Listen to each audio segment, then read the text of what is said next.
Mrs. Hendricks? I turned towards the unexpected voice interrupting our family dinner to see a sharply dressed man at the doorway. I'm Kenneth Briggs, a private investigator. He stepped inside, ignoring Derek's questioning look. I have some sensitive information regarding your husband. My heart raced as Briggs withdrew a manila envelope. Mrs. Hendricks, I regret to inform you that your husband has been involved in an affair for the past 8 months. The room fell silent as Derek's fork clattered onto his plate. I felt the blood drain from my face as Briggs removed a sheaf of photographs, each one a nauseating gut punch. There was Derek, locked in intimate embraces with a slender brunette whose face I instantly recognized, my estranged younger sister, Elise. You lying, cheating bastard! I erupted, shattering the stillness. Bile rose in my throat as I hurled the photos across the table, uncaring that our teenage daughters flinched at the venom in my voice. Derek's complexion turned ashen. Marla, I can explain. Like hell you can. I cut him off with a sweep of my hand, chest heaving with anger and betrayal. How could you do this to me, to our family? I gestured at our girls, faces contorted with shock and confusion. Mrs. Hendricks, Briggs spoke evenly, I have documented evidence of your husband systematically draining finances and diverting assets to fund his indiscretions with your sister over the past several months. The despair sliced through me, sharp as a knife. I had suspected Derek's distance, the constant business trips and late nights, but Elise? My own flesh and blood? My temple throbbed as waves of rage threatened to drown me. I'm leaving for Shanghai tonight on an urgent business trip, Derek abruptly announced, rising from his chair. Defiance flashed across his taut features. When I return, we'll discuss this rationally like adults. Don't bother coming back, I shouted after his retreating figure. I whirled towards Elise's damning photos, still strewn across the tablescape amidst our half-eaten dinner. My life as I knew it lay in ruins, but I would not surrender so easily. Mustering every ounce of composure, I turned to face my bewildered daughters. This changes nothing for you two, I stated, my voice fortified with a conviction I didn't quite feel. Your father and I stumbled over the words, tasting ashes on my tongue. We're going through a difficult time, but I promise you we'll get through this. Their frightened expressions twisted the knife deeper into my heart. I watched numbly as they fled the maelstrom of shattered trust and heartbreak, now consuming the home I'd thought was unshakable. Briggs remained an uncomfortable witness. My services have been paid in full to provide you with all available documentation, he remarked, sliding the envelope towards me. I'm sorry, Mrs. Hendricks. No wife deserves this. An icy calm insulated me as I accepted the file. Don't be sorry, Mr. Briggs. My voice hardened with grim resolution. Be ready, because I'm just getting started. The hours blurred together after Derek's abrupt departure. I paced the hallways of our home, a gilded cage now tainted by his deception. Framed photos mocked me at every turn, snapshots of happier times twisted into bitter lies. I sank onto the bed we once shared, cradling my throbbing head. How could the man I loved, the father of my children, betray me so callously? And with Elise, of all people, my own sister? Trembling fingers traced the sharp lines of Derek's deceit, immortalized in Briggs' damning photos. An animalistic rage seethed within me, screaming for vengeance. I envisioned hurling plates, diamonds, bricks, anything to shatter the man who had shattered my world, without a shred of remorse. But I couldn't lash out recklessly, not with custody of the girls at stake. I had to remain level-headed, strategic. Derek's smug assertion that we'd discuss this rationally still rankled, as if he could whitewash his transgressions with empty platitudes. No, I needed a plan, a way to strike back and regain control, to ensure he and Elise faced the consequences they deserved. The echo of the front door slamming ricocheted through the stillness, jarring me from my stupor. I tensed, but familiar footsteps ascended the staircase. Hey! Theo's concerned face appeared in the doorway. Of course, he had rushed over after hearing the news. My dear friend and the best divorce attorney in the state. Wordlessly, I handed him the file, watching his expression contort with disbelief and anger as he examined the indisputable proof. That lying sack of shit, he growled at last, raking calloused fingers through his graying hair. Don't mince words, Theo, I replied with a hollow laugh. Just tell me honestly, what are my options? His jaw tightened grimly. We build an ironclad case. Hit him where it hurts, his money, his assets, his reputation. With evidence like this, he waved the folder in emphasis, we bury the bastard. A vindictive thrill coursed through me at the thought of skinning Derek for every last penny, to leave him destitute and disgraced as penance for his crimes. Good, I stated, steeling my voice, because I want it all. Every sordid detail, every illicit transfer of marital assets exposed, he doesn't get to slink away unscathed. Theo's expression shifted to one of cautious concern. Marla, think this through. Once we expose him, there's no going back. Your marriage, your lives together. It'll all be destroyed, played out in open court for everyone to dissect. Can you live with that? I felt my expression harden into a rictus carved from ice. Theo, he destroyed my life the moment he betrayed me with my own sister, I replied with frigid clarity. Now I'm going to destroy his. Those final words unleashed a twisted sense of dark satisfaction. For too long, I had been the victim, the deceived wife, the embarrassed sister, the fool, but no longer. If Derek and Elise wanted the gloves off, I would oblige them. Starting today, I was going on the attack.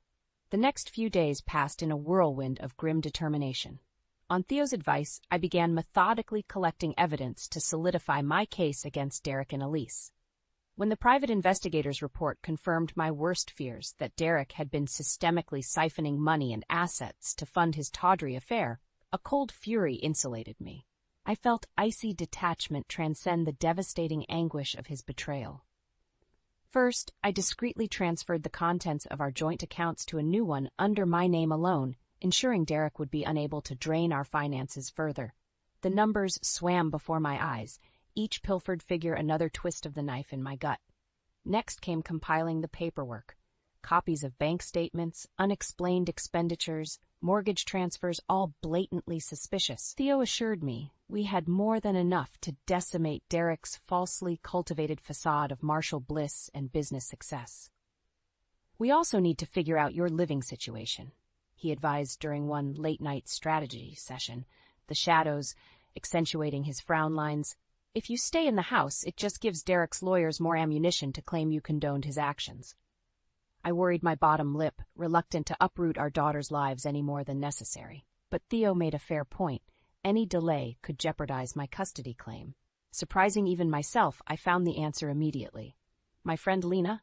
She has that big place in Hudson after her divorce. Theo's eyebrows arched in approval. The financial advisor who hates cheaters? Perfect. She'll make an amazing ally and witness. Sure enough, one phone call was all it took for Lena to open her doors without question. What day do you need me, hon? Her smoky voice crackled over the line, full of the vinegar and vulnerability that characterized survivors like us. Within 36 hours, I had packed up what little I could carry of our old life and ushered the girls into Lena's guest rooms. To their shell-shocked whispers about this only being temporary, I forced a reassuring smile that was only partially a lie. Chin up, ladies, Lena commanded, wrapping us in her signature embrace, rich curls cascading around her warm features. We've got your backs. Count on that. As we hunkered in the cocoon of Lena's hospitality, I felt the first flickers of hope reigniting inside me, that Derek and Elise's transgressions wouldn't go unavenged, and that a path forward still remained. Then the phone rang, shattering the moment's fragile complacency. Derek's number flashed across the screen, and an icy chill gripped me. The first volley was about to be fired. I stared at Derek's number flashing insistently on the screen. A twisted part of me longed to answer, to confront him with the full depth of his betrayal. But I knew better than to show my hand prematurely. Lena, I called out, can you join me? Within moments, her concerned features appeared in the hallway. Is everything okay? Wordlessly, I tilted the phone towards her.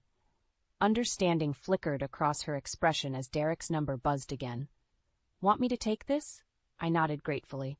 Lena was ex-military, unflappable and strategic, the perfect shield against Derek's manipulation. She accepted the call, angling the mouthpiece away. Derek, her tone was clipped but composed. Marla's indisposed at the moment. There was a muffled torrent from the other end. I saw Lena's jaw tighten imperceptibly. I'm sure she'll reach out when she's ready to discuss things rationally. Appointed Barb. For now, it's best you give her some space to process recent developments. Another eruption of protests. this one raising Lena's sculptured brows. I didn't realize rehashing sensitive family matters was appropriate workplace conversation, she rejoined coolly. But I'll pass along your thoughts to Marla. Goodbye, Derek. She disconnected the call with a succinct tab. Sorry about that, Han. I know that couldn't have been easy listening to his nonsense. A tremulous exhale escaped me. You're amazing, Lena, truly. She waved a dismissive hand. Please, that blowhard doesn't rattle me. Her warm eyes creased with concern. But you look like you're carrying the weight of the world right now. What else can I do? I felt a renewed surge of purpose. Actually, there is one thing. An hour later, we were closeted in Lena's luxurious home office, poring over the meticulously assembled dossier that would become the armament for my legal battle. Lena shook her head slowly as she absorbed the bank statements, check stubs, and appalling money trail. This is embezzlement, plain and simple. He bled you dry to keep that little harlot satisfied. My voice was toneless. The sad part? He thought I'd never find out, that I was too busy or too oblivious to ever piece it all together. Her sculpted features contorted with disgust. What a delusional, selfish prick. Well, the delusion ends now. I clicked over to the shared portfolio, watching the figures populate. These are all the holdings and assets Derek can legally access. Understanding flickered in Lena's obsidian eyes. And you want to lock him out? I nodded curtly. Every last dime gets retitled under my sole name, investments, real estate, liquid securities. He doesn't get to touch a penny of what's rightfully mine until the courts decide otherwise. Lena's dexterous fingers danced across the keyboard, initiating transfers and updated credentials. Consider it done. That money-grubbing liar is officially cut off. Her expression shifted as she decrypted another subfolder. Marla, what are these numbered accounts in the Caymans? I felt my cheeks flush as fragments of hushed conversation suddenly clicked into place. You're telling me that arrogant bastard was hoarding money offshore this entire time? She let out a slow whistle. And not just chump change, either. Her deft strokes isolated each account, each one more grossly embellished than the last. He could have been diligently saving for our future, our retirement. The bitterness was acid on my tongue. Instead, he pulled an economic 9/11 on us to secure his little hideaway nest with a lease. Lena's elfish features contorted with revulsion. Well, this is step too far. He can't just go burying assets and flaunting the law like that. I realize that now. My hands curled into fists as the magnitude of his duplicity hit me in waves. That duplicitous son of a bitch. Lena reached over and squeezed my arm, her touch steadying. Hey, we'll nail him for this, I swear. He's not getting away with pillaging your hard-earned nest egg. Jaw tightened with resolution. I held her gaze levelly. You're damn right, he won't. Not on my watch. The next few weeks became an intricate choreography of shielding myself from Derek's manipulations and shoring up my defenses. Thanks to Lena's Herculean efforts, all our major assets had been retroactively retitled under my singular ownership, staunching the financial hemorrhaging. Not that Derek didn't try to regain control. His calls and texts blew up my phone in increasingly erratic increments, peppering his demands with hollow protestations of innocence and misguided love. Marla, I know you're upset, but can't we talk this through like rational adults? I'm still your husband, and I demand. Towards the end, even the girls noticed, flinching at the shrill tones distorting from the speakers. I forestalled their concerned questions with reassuring smiles and stated that their father just needed some time. In reality, I had both dreaded and anticipated this escalation in Derek's behavior. So I followed Theo's counsel in documenting every irate voicemail, every unhinged text diatribe. More damning proof for the legal battleground that loomed ahead. To mute my inner turmoil, I receded inwards, letting a fortifying detachment insulate me. I no longer dwelled on the gutting anguish of his betrayal, nor the gaping void his calloused disregard had eviscerated. Instead, I simply existed. Day to day, checking the obligatory boxes with the armor of detachment, deflecting the numbing currents of fury, regret, and occasional pity that taunted me. Theo assured me this emotional icebox was normal, even advisable. Feeling is the enemy right now, Marla. It'll just cloud your judgment and give Derek's shysters an opening. Nevertheless, the customary rituals of my old life still haunted me like ghostly sentinels, mocking the hollowness of my existence. I found myself jolting awake in panic at 3 a.m., bitter at the loss of the partner who had once slumbered beside me, reassuring and sheltering. Who had that man been? The one I committed 20-something years to? Or had he died long ago, subsumed by the sociopsychic monster who now reviled me? Desperate for an outlet, I immersed myself in maintaining the vestiges of normalcy for the girls, ensuring their schedules and activities persisted with minimal disruption. Blessing Lena's hospitality for providing a cocoon of security, however fleeting it might prove. Still, their troubled frowns whenever Derek's name arose spoke volumes. How much longer could I reasonably postpone revealing the truth? That the father figure they had idolized was well on his way to becoming a pariah? That our family nucleus was splintering beyond repair? They were sharp, precocious young ladies. They would eventually discern that the ensuing divorce was no amicable separation. I found myself craving other distractions, any diversion to divert my mind from its ceaseless spools of recrimination and dismay. With Lena's encouragement, I gingerly resumed my passion projects like painting and weaving, channeling my pent-up tempests into intricate line work and fractal textures. I joined her twice-weekly boxing sessions at an exclusive boutique gym, relishing the euphoric simplicity of repeatedly pummeling the heavy bag in controlled bursts of exertion. My therapist, Dr. Ramirez, applauded these efforts towards self-reclamation during our bi-weekly visits. A serene, maternal presence, she nonetheless stressed the necessity of working through the grieving process. "You're building impressive fortifications, Marla, but you can't wall off the pain indefinitely. It will find cracks, erode your defenses. Let yourself experience the waves of hurt, then release them with intentional healing. It's the only way to fully excise the toxins he inflicted." Even the good doctor's empathetic counsel sparked flickering prickles of resentment. Hadn't I endured enough psychological carnage already? Why should I purposefully immiserate myself by treading through the minefield of what was and what could have been? 10 agonizing days after his abrupt departure, Derek finally returned from his supposed business trip. I braced myself, squaring my shoulders as Theo and I waited in Lena's vestibule. The familiar crunch of tires on gravel heralded his arrival. I gripped the thick dossier tighter, its damning contents fortifying my resolve. The front door burst open and Derek blustered inside, withering slightly at the sight of Theo. "Why am I not surprised you're here?" he sneered. "This is the part where you start listening for once in your miserable life," Theo stated flatly. Derek opened his mouth, no doubt to spew more indignant dismissals, but I cut him off. No more lies. My voice was glacial. No more deceptions, delusions, or pitiful attempts to gaslight me. With surgical precision, I unfurled the gallery of photos, spreadsheets, and documentation across the sofa. Derek's complexion ashen as the incriminating evidence of his malfeasance proliferated.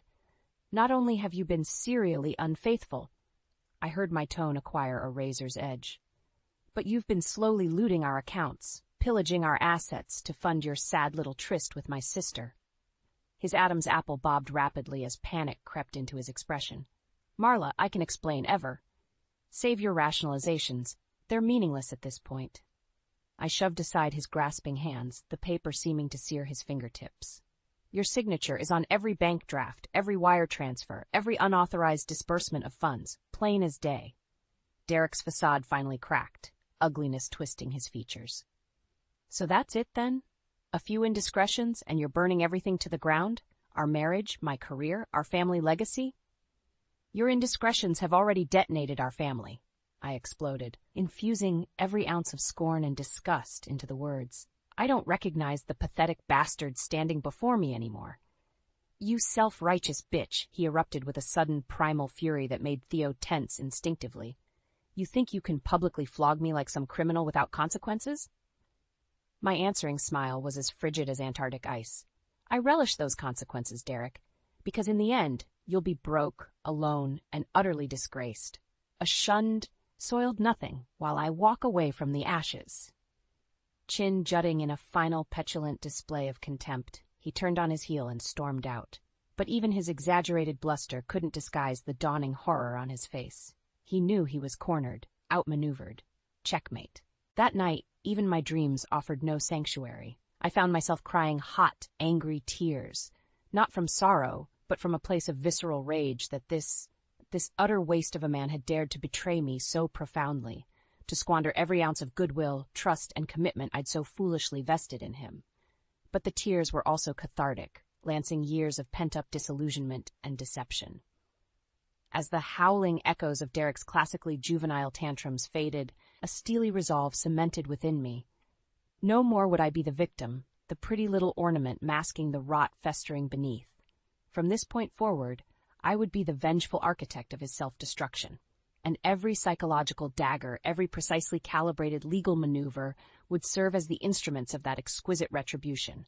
I would burn it all down and salt the earth, just like he deserved. In the days following Derek's meltdown, I wasted no time capitalizing on the initiative.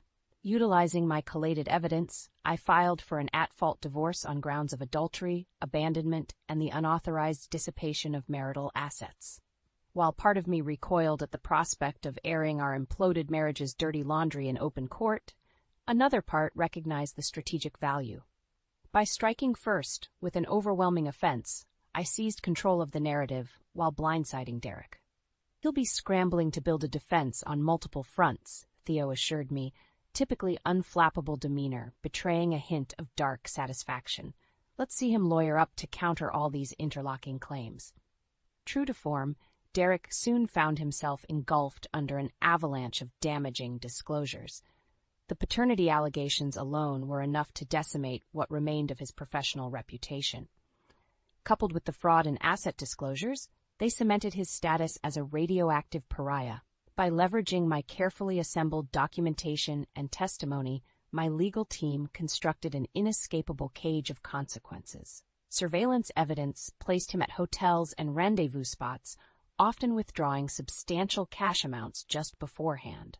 Banking records revealed his establishment of slush fund accounts and wire transfers to international holding locations. Even more damaging were the third-party testimonies of Elise's indiscriminate confessions to family members, of Derek's increasingly callous behavior towards me and the girls, and the contradictory paper trails he left behind while cavorting with his mistress. Within weeks, the court of public opinion had sentenced Derek as guilty. Long before our divorce could be formalized or the civil trials concluded, the man was an utter professional and personal pariah. "You did this," he raged during one ill-advised confrontation. "My colleagues won't even speak to me anymore." I merely shrugged. "I'm simply disclosing facts and letting people draw their own conclusions, Derek. If they're judging you harshly, perhaps that's indicative of your actions." The expression contorting his face oscillated between apoplectic rage and sheer panic. It was abundantly clear he had never contemplated the full-scale, mutually assured destruction I was orchestrating. That his ego had blinded him to the very real prospect of a life in ashes. Watching his mounting desperation furnished a deeply vindicating gratification. My emotional resurrection seemed to flourish in inverse proportion to his self-inflicted ruination. I found myself giving media interviews with selective, surgically precise responses. Posed photos were our art directed to present me as the quintessential wounded but resilient heroine, steadfastly soldiering forward for her innocent children.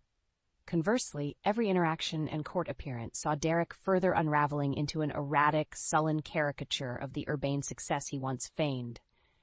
It became undeniable that his simmering, thwarted indignation constituted the final death rattle of ego before total annihilation.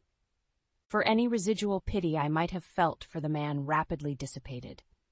In its place blossomed an almost rapturous sense of karmic inevitability. This was always his destiny, to be outwitted and outmaneuvered by the woman he so casually discarded in pursuit of instant gratification. Not that I would brandish the bloody coup as some Amazon's war prize, but by maintaining an outward veneer of gracious composure, I let the debris of Derek's immolation serve as its own cautionary testament. Fool me once, shame on you, but to self-destruct so thoroughly despite every opportunity for redemption? Well, that unmitigated failure of character was his alone, inscribed across the ashes of his legacy. Despite the protracted legal battles, the divorce itself was a mere formality at this point. Derek's derelictions were so overwhelming, so undeniably malicious, that the proceedings proved utterly one-sided. The court awards sole custody to Mrs. Hendricks in addition to a substantial majority of liquid assets and properties, the judge stated in clipped, dispassionate tones. Mr. Hendricks' conduct represents a complete abrogation of his familial duties and marital vows. Across the aisle, Derek slumped in his seat, a pathetic, broken husk animating what remained of his publicly immolated reputation.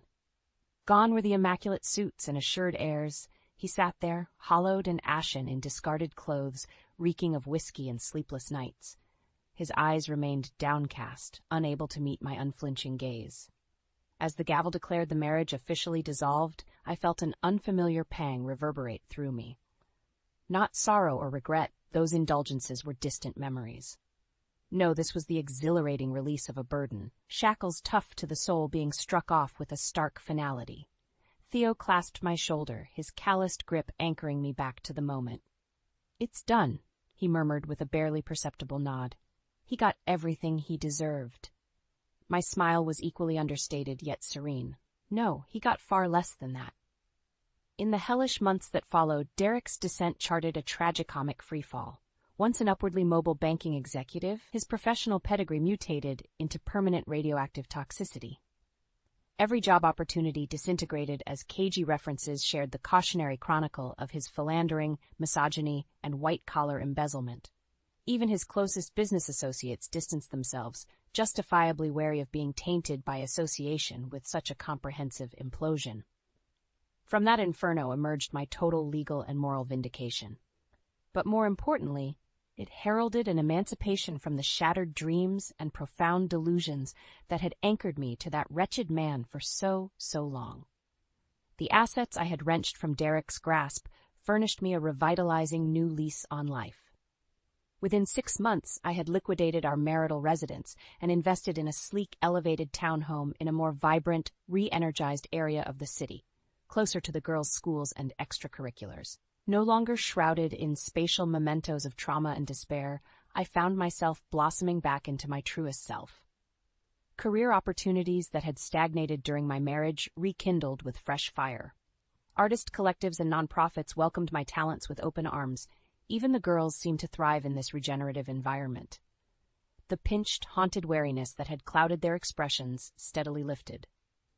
Recitals, matches, and events no longer triggered bristled silences, where Derek's absence loomed like an unexploded mortar. We were free. Wandering the farmers' markets and cultural festivals that epitomized our new neighborhood's beating heart, I could almost physically feel their tension eroding beneath the purifying sunshine of autonomy. Almost cruelly, I ensured Elise received no such comforts. My lawsuits alleging her complicity in the depletion of marital assets continued unabated. Just as the courts had scoured Derek of every ill-gotten gain, so too would she face devastating financial repercussions. Petty recompense, some might argue. But such was the emotional ruinscape she had indulged in seeding that I felt no mercy. In fact, I made it a point to routinely update her on her dwindling legal circumstances, now that pride and perjury charges were being considered. Let her endure even a fraction of the torment she helped inflict, watching her greed and wanton selfishness facilitate her own undoing. Some called it overkill. I called it karma, finally delivered. The only pity I retained was for my former self, the myopic, naively devoted woman who had anchored her identity to a depraved lie and a despicable con man. The hard-learned lessons had flayed that identity until only truth remained. Perhaps that was the true path to healing, embracing these harsh revelations as brusque awakenings rather than debilitating traumas, to finally see the withered, desiccated remnants exposed, while turning my gaze to the vibrant sunlight and new horizons untainted by past poisons. Staring clear-eyed into the expanse of second chances, I found myself eager to begin anew.